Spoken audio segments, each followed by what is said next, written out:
और इसे नितिन सांगवान ने लिखा है, ये भी आईएएस ऑफिसर ही है। ये भी काफ़ी अच्छा बुक है। अभी मैंने जीएस लिया है, तो जीएस का जैसे लिया था तो 65,000 का पड़ा था हमें। 65,000। ये पासपोर्ट टू लवासना, ये मतलब कि काफ़ी बेनिफिशियल बुक है। ये काफ़ी हेल्पफुल है, मतलब कि आप जब नए होते हैं तो अगर ये संजीव वर्मा की किताब है इंडियन इकोनॉमी, ये भी काफ़ी बेनिफिशियल बुक है। इसको आप मेडिएवल के लिए भी देख सकते हैं, मेडिएवल के लिए चल रही है। तो कितना फीस है जियोग्राफी ऑप्शनल की? जियोग्राफी ऑप्शनल का फीस जैसे अभी चल रही है 25,000 जी। मिनिमम। खर्च बोर्ड गेट टोटल कितना लग जाता है? मेरा इसे मंथली खर्च तो कभी 7,000, 7,500, 8 इसी के मतलब कि अराउंड। आपको डेली हर एक बच्चे का डाउट क्लियर किया जाता है?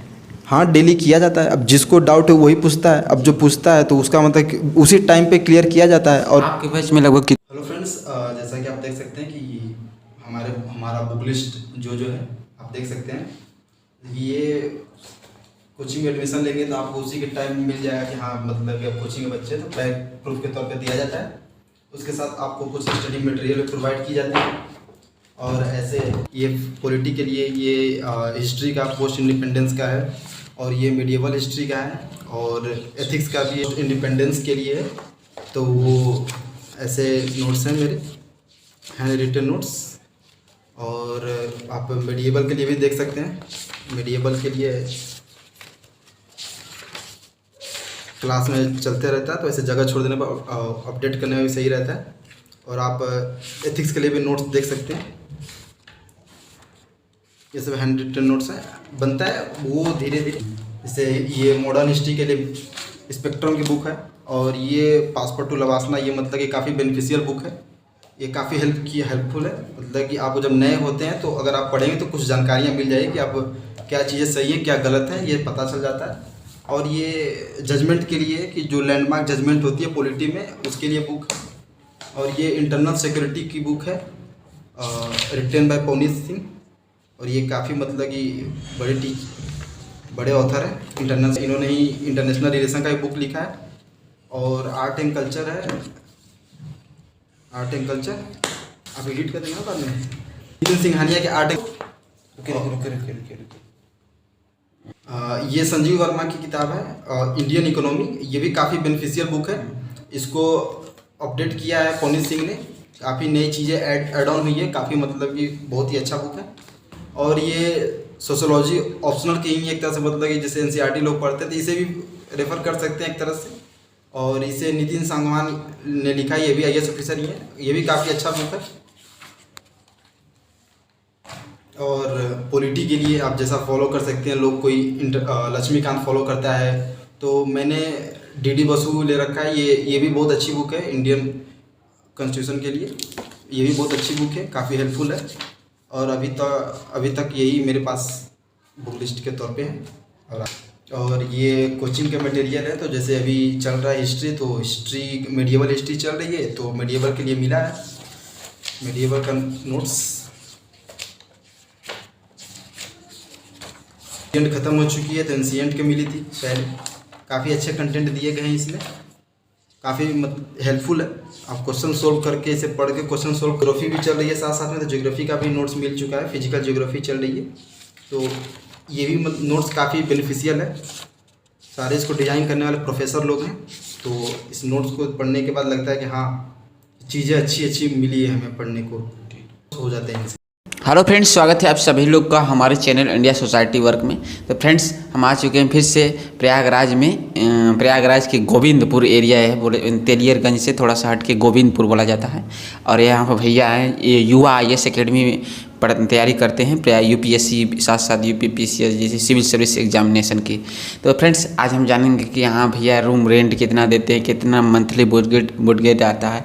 और आप देख सकते हैं यहाँ पे ये युवा आईएएस जो है, पहले दिल्ली में इसकी ब्रांच सबसे पहले खुला था, और यहाँ प्रयागराज में भी खुला है। तो इसी में ये पढ़ते हैं। साथ साथ जानेंगे कि यूआईएस की फ़ीस कितनी है और कितने समय से तैयारी कर रहे हैं, कब से कर रहे हैं, कितना फीस रहेगा, हर एक चीज़ एक एक करके रिव्यू करेंगे। तो और इसके साथ साथ जानेंगे फ्रेंड्स कि यहाँ पर सबसे मंथली इनका खर्च कितना आ जाता है, रूम रेंट और फीस को लेकर हर एक प्रकार की जानकारी यहाँ पर प्राप्त करेंगे। तो सबसे पहले सर भैया हमारे साथ जुड़ने के लिए बहुत बहुत धन्यवाद है, स्वागत है आपका हमारे पास। धन्यवाद आपका भी। और सबसे पहले आपका नाम क्या है और कहाँ से है उसके बारे में बताइए आप। मेरा नाम सत्यप्रकाश पटेल है। वैसे तो मैं बिहार कैमूर ज़िला है, मतलब भभुआ से हूँ जी। तो कैमूर जिला भभुआ से। तो भैया आप कितने समय से यूपीएससी की तैयारी कर रहे हैं, यहाँ से आए हैं प्रयागराज में, कब अब आए? ऐसे तो 5 महीने मतलब बोल सकते हैं तैयारी करते हुए। पहले कानपुर में रहते थे तो वहाँ पे गया तो वहाँ से फिर यहाँ पे शिफ्ट करके फिर यहाँ पे प्रयागराज में आया। प्रयागराज में कोचिंग वगैरह है तो इसके वजह से जी तो यहाँ पे आना हुआ। जो ये गोविंदपुर बोला जाता है ना, तो यहाँ पर अगर रूम की बात करें तो कितने में मंथली रूम रेंट आप देते हैं यहाँ का? यहाँ पर जैसे इस रूम का 3500 किराया है जी। तो इसका 3500। बगल वाले जैसे कुल हैं तो ये थोड़ा सा बड़ा है तो उसका जो रूम रेंट है 4000 ऐसे करके है जी। जैसे कि आपका मंथली एक महीने का खर्च वो टोटल कितना लग जाता है? मेरा इसे मंथली खर्च तो कभी 7000, 7,500, 8 इसी के मतलब कि अराउंड चलते रहता है जी। 7 से 8 के बीच में इतना लग ही जाता है जी। और जैसे कि आपने एडमिशन कब UIS एकेडमी में कितने दिन पहले लिया? ज़्यादा दिन नहीं हुआ, अभी जस्ट 29 अगस्त को लिए थे हम जी। उसी टाइम पे बस लिए हैं जी। और यहाँ पर कब आए इलाहाबाद में? अभी हम जून में आए थे जी। जून में आए थे तो आके यहाँ पे थोड़ा सा देख रहे थे कि कहाँ पे कोचिंग है वगैरह। UIS एकेडमी में UIS कोचिंग में एडमिशन कराए हैं। तो इसके सबसे पहले आप इसके बारे में बताइए कि कितने क्या हर एक फैकल्टीज़ कैसी है, इसकी फैकल्टी के बारे में बताइए। आपको क्या क्या इसमें एडमिशन के समय मिला, इसके बारे में बताइए। वैसे पहले देखें तो एडमिशन होती है तो एडमिशन करने के बाद पहले ये बैग देते हैं कि मतलब बैग देते इसलिए क्या पता चलेगा हाँ इस एडमिशन हो गया, आप इस कोचिंग के बच्चे हैं एक प्रूफ के तौर पे। फिर उसके बाद ऐसे जैसे देखिए आप ये नोट्स वगैरह दे दिए जी। और ये नोट्स की बात होती है क्लास नोट्स। अभी बुक अभी प्रिंटेड फॉर्म बुक अभी मिली नहीं है, बोले प्रिंट होने गई है तो अभी बुक आ जाएगी तो मिल जाएगी। और वही ID कार्ड बना के देते हैं, ID कार्ड के बाद और फिर क्लासेस स्टार्ट हो जाती है हमारी। भैया कितना फीस आपने एडमिशन के तौर पर कितना फीस दिया था? अभी जैसे ना एक फ़ीस होती है एक तरीके से पहले पूरा एक पेमेंट करना होता है जी। एक होती है कि इंस्टॉलमेंट पे जी। तो अब यहाँ पे होता है कि हर एक चीज़ के अलग अलग प्राइस है। अगर आप GS का दें तो GS का अलग होता है, CSET अलग होता है, SA का अलग प्राइस होता है, ऑप्शनल अलग होता है। अभी मैंने GS लिया है तो GS का जैसे लिया था तो 65,000 का पड़ा था हमें। 65,000 रुपये केवल GS ओनली। जी। और इसमें जैसे कि प्री प्लस मेंस दोनों इंक्लूडेड है? हाँ केवल GS प्री प्लस मेंस। अभी इसमें CSET नहीं है, SA नहीं है, एथिक्स मतलब SA नहीं है और बाकी जो चीज़ें हैं GS छोड़ के बाकी सब नहीं। ऑप्शनल भी नहीं है? अभी ऑप्शनल भी नहीं है। तो अभी ऑप्शनल जैसे क्लासेस चलिए तो उसके भी अभी उसका अलग प्राइस है जी। तो अगर ऑप्शनल की बात करें तो कितने फीस है अगर ऑप्शनल की? ऑप्शनल की जो फीस है वो हर एक ऑप्शनल के हिसाब से क्या कहते हैं वो उस पर डिसाइड करती है। जैसे ज्योग्राफी का ऑप्शनल अभी मतलब चल रही है फ़िलहाल में, ज्योग्राफी और सोशोलॉजी भी अभी मतलब कि चल रही है। तो कितना फीस है जियोग्राफी ऑप्शनल की? ज्योग्राफी ऑप्शनल का फीस जैसे अभी चल रही है 25,000 जी।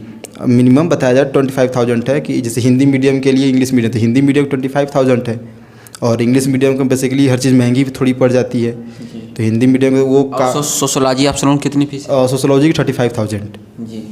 और भैया कोर्सेज की बात करें तो कितने मंथ आपसे जब रिव्यू किए थे तो कितने मंथ में जैसे कितने साल में आपका कोर्स कंप्लीट करा दिया जाएगा? जब इनसे बात हुई थी तो ये मतलब कि इनका पूरा कोर्स का जो पेमेंट लेते हैं तो इनका जो बेसिकली होता है 14 to 18 मंथ जी। और इतना आई थिंक मतलब लग ही जाता है कि मतलब 14 से 18 मंथ और अप्रोक्स 2 years लग ही जाते हैं। इतना पूरा ड्यूरेशन ही होता है पूरा ऑप्शनल GS सब कुछ लेके 2 साल का। भैया सो फाइनली जैसे आपने पूरे फीस इंस्टॉलमेंट में जमा किया है कि एक ही बार में जमा कर दिया?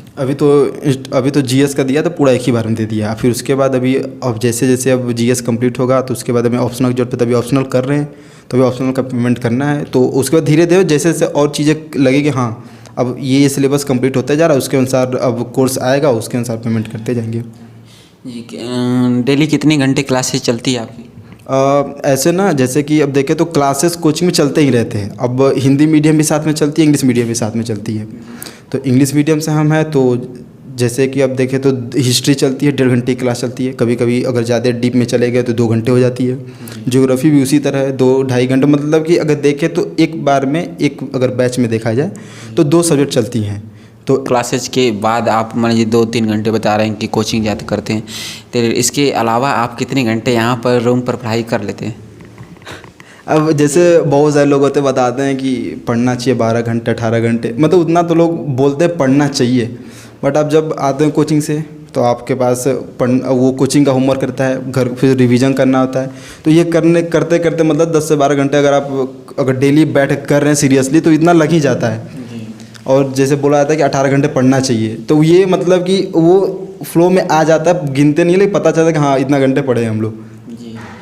ओवरऑल भैया जैसे कि आपने बेसिक स्टार्ट जब किए थे तो बेसिक एक न्यू कैंडिडेट को क्या कैसे स्टार्ट करना चाहिए, जो शुरू से उसकी प्रिपरेशन करना चाहते हैं, इस फील्ड में आना चाहते हैं, तो बेसिक कहाँ से स्टार्ट करें? बेसिक तो सभी बोलते हैं कि पहले NCERT उठाइए, मतलब कि बेसिक आपने पढ़ा है?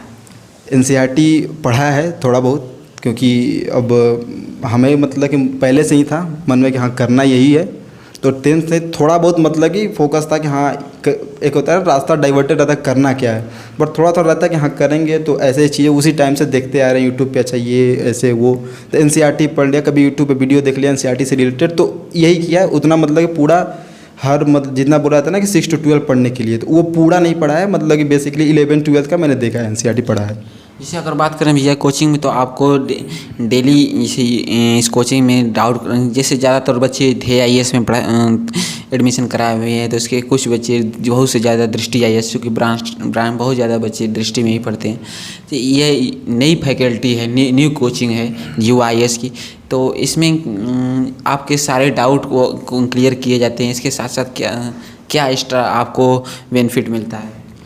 इसका बेनिफिट ये है ना कि जैसे देखिए अगर इन कंपेरिजन किया जाए उनके साथ, दृष्टि के साथ, ध्येय के साथ, तो उनका जो क्लास का स्ट्रेंथ होता है तो उनके 100 से 300 के बीच में 400 ऐसे बच्चे रहते हैं एक क्लास में, तो अब इतने सारे बच्चे हो गए तो भीड़ ज़्यादा रहती है, तो भीड़ देख के अब डर भी लगता है, भीड़ देखे अगर हमारा कोई क्वेरी है, क्वेश्चन है तो हम पूछेंगे तो वो देते हैं, बेसिकली जवाब देते हैं, लेकिन सब पूछने लगेंगे तो क्या होता है ना कि ज़्यादा भीड़ होने से क्लास का जो शेड्यूल होता है कि 2 घंटे पढ़ाना है वो हट जाता है, इसकी वजह से वो ज़्यादा क्वेरी लेते नहीं हैं, लेते हैं तो 1-2 मतलब जो बच्चे होते हैं उनका मतलब जो काफ़ी लगता है कि हाँ रेलेवेंट क्वेश्चन पूछ रहे हैं, उसके अकॉर्डिंग वो लोग ले लेते हैं, और फिर उसके बाद फिर वो अलग से फैकल्टी डिज़ाइन करते हैं कि हाँ ये डाउट के लिए ये टीचर होंगे, ऐसे करके वो देते हैं। और लेकिन इसमें क्या है कि अब क्लास का स्ट्रेंथ छोटा है, तो छोटा है तो यहाँ पे टीचर को बच्चे का नाम तक भी याद रहता है, तो जब बच्चे को टीचर को जब बच्चे का नाम याद रहता है तो बच्चा काफ़ी कनेक्टेड फील करता है, तो वो टीचर को समझता है कि हाँ ये हमारे गाइड हैं, तो अच्छे से कनेक्शन जब फील होगा टीचर स्टूडेंट के बीच में, तो आपका क्या कहते हैं वो जो भी टीचर चीज़ डिलीवर कर रहे हैं हमें, तो वो चीज़ हमें अच्छे से लगता है कि हाँ ये चीज़ हमें समझ में आ गई है। भैया जैसे कि आपको डेली सारे बच्चे का डाउट क्लियर किया जाता है? हाँ डेली किया जाता है, अब जिसको डाउट है वही पूछता है, अब जो पूछता है तो उसका मतलब उसी टाइम पे क्लियर किया जाता है। और आपके बैच में लगभग कितने बच्चे होंगे? मेरे बैच में कम से कम 20 से 25 बच्चे रहते हैं जी। मतलब ऐसे तो पूरे 35 की स्ट्रेंथ रहती है, 30 से 40 मतलब ऐसे के बीच में, तो अब होता है कि अब रेगुलर में 20 से 25 के आसपास रहते हैं रेगुलर डेली आने वाले, और बाकी उसमें कभी कोई आ गया कभी चला गया ऐसे। जी। आपको डेली जैसे नोट्स वगैरह प्रोवाइड होता रहता है? हाँ वो नोट्स वगैरह प्रोवाइड होते रहता है डेली, जैसे क्लास सर आए मैम आई जो भी आए पढ़ाते हैं, तो अगर पहले प्रोवाइड हो गई तो और वो टॉपिक चलते रहती है, तो उसके रिगार्डिंग नहीं मिलती क्योंकि पहले ही मिल चुकी है, और बाद में जैसे उन्हें कोई टॉपिक पढ़ा रहे हैं तो फिर वहाँ उसके सर क्लास नोट्स मिल जाती है। और ज़्यादा वो प्रीफर करते हैं क्लास नोट्स को, अगर वो समझाएं और उसे लिखा दें, तो क्लास नोट्स होता है ना कि आपको मिला आप रखे रह जाते हैं, तो वो फिर पढ़ाई नहीं हो पाता, इसलिए वो ज़्यादा डिक्टेट करते हैं, लिखा देते हैं कि आप क्लास में लिखा दिए, अब उससे कनेक्टेड रहते हैं। जी।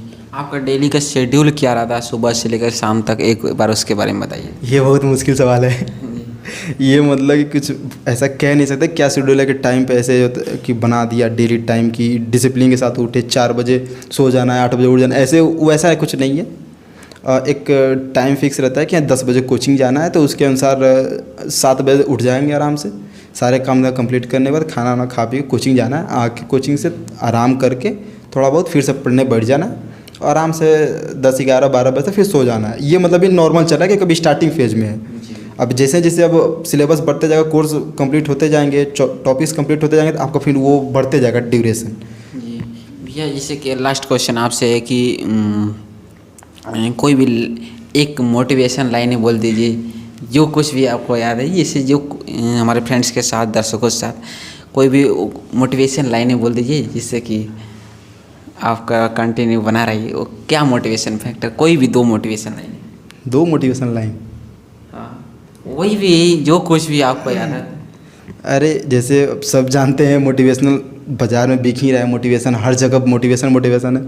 वही है सिंपल, भाई लगे रहो, क्योंकि तुमने देखा है सपना तो तुम्हें ही करना पड़ेगा और कोई आएगा नहीं। मेरे लिए बहुत बड़ी बात यही मोटिवेशन का बहुत बड़ा मतलब बोल सकते हैं राज की तरह से देखा जाए तो मेरे लिए काम करता है कि मैंने देखा है कि हाँ मुझे ये चाहिए, तो फिर आपको चाहिए तो आपकी पूरी जिम्मेदारी है करने की।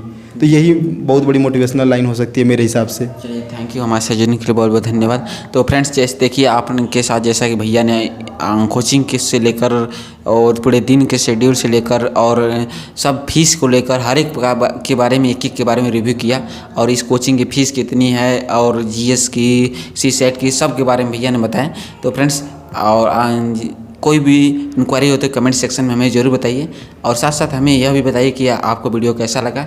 चलिए मिलते हैं किसी नए वीडियो के साथ। Thank you. जय हिंद, जय भारत।